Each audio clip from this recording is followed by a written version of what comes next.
Assalamualaikum warahmatullahi wabarakatuh. Perkenalkan, nama saya Naura.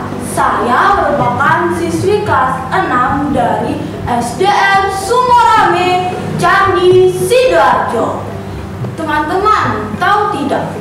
Presiden pertama Indonesia, yaitu Insinyur Soekarno, pernah berkata,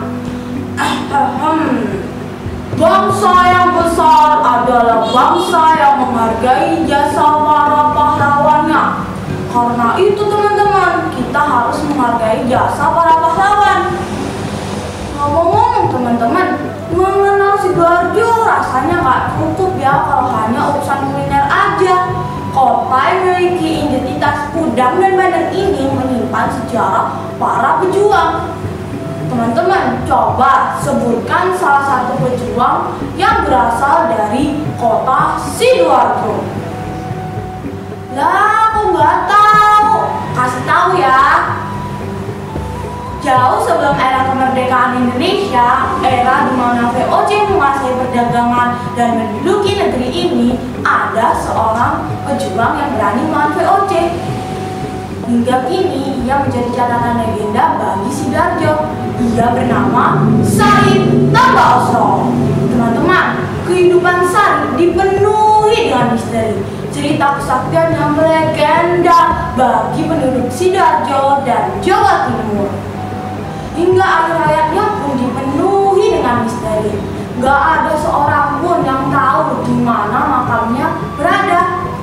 Teman-teman, mau tidak saya ceritakan cerita legenda Sarip Tambah Osro? Oh, mau ya? Dengerin ya. Dusun Tambah Osro dibagi menjadi dua wilayah yang dibatasi oleh sungai. Wilayah tersebut adalah Kulon Kali dan Wetan Kali. Masing-masing wilayah mempunyai jagoannya masing-masing. Kulon Kali mempunyai jagoan bernama Paidi, sedangkan Wetan Kali mempunyai jagoan bernama Sarip. Paidi adalah seorang pendekar yang berprofesi sebagai kusir dokar. Ia mempunyai senjata andalan berupa jagang, yang biasa disebut jagang baceman. Sedangkan Sarip adalah pemuda Tambah Osro yang berhati keras, mudah marah, namun sangat menyayangi kaum miskin, terutama pada ibunya yang seorang janda. Di tengah kemiskinan dan kebodohan, Sarip bertindak sebagai paling budiman. Paling budiman itu apa ya? Itu karena Sarip mencuri di rumah orang Belanda, saudagar kikir, dan para lintah darat untuk dibagikan kepada warga miskin. Suatu hari, Sarip mendapati ibunya sedang dihajar oleh lurah Gedangan karena tidak dapat membayar pajak tanah dalaman berupa tambak. Ketika Sarip marah melihat hal tersebut, ia langsung membunuh lurah Gedangan dengan sebilah pisau. Hiyak! Di lain hari, Salva, adik sepupu Sarip, hendak pulang dari menagih orang-orang yang terpaut hutang oleh orang tuanya. Di tengah jalan, ia bertemu dengan Sarip yang pada saat itu bermaksud untuk meminjam uang pada Salva. Salva, aku ingin meminjam uangmu, tanya Sarip.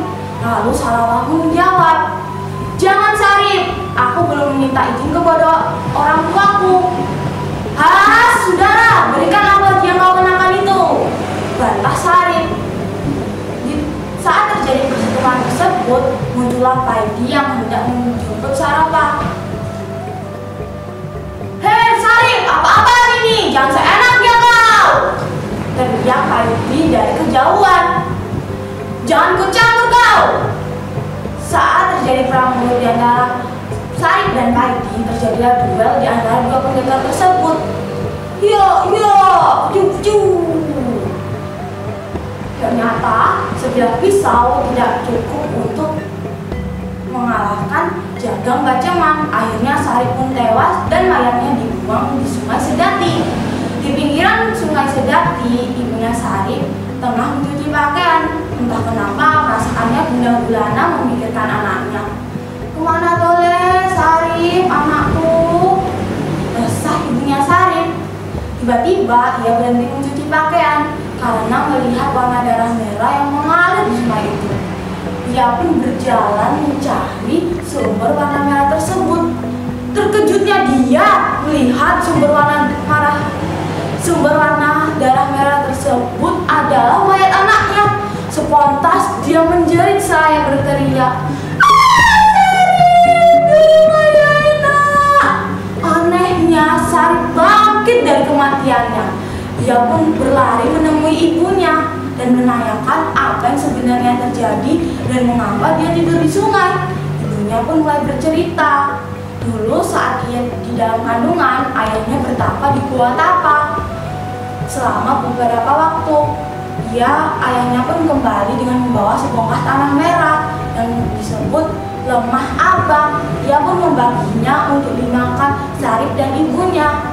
Ayahnya Sarip berkata bahwa Sarip dapat bangkit kembali dari kematiannya meskipun ia berbunuh 1000 kali sehari selama ibunya masih hidup.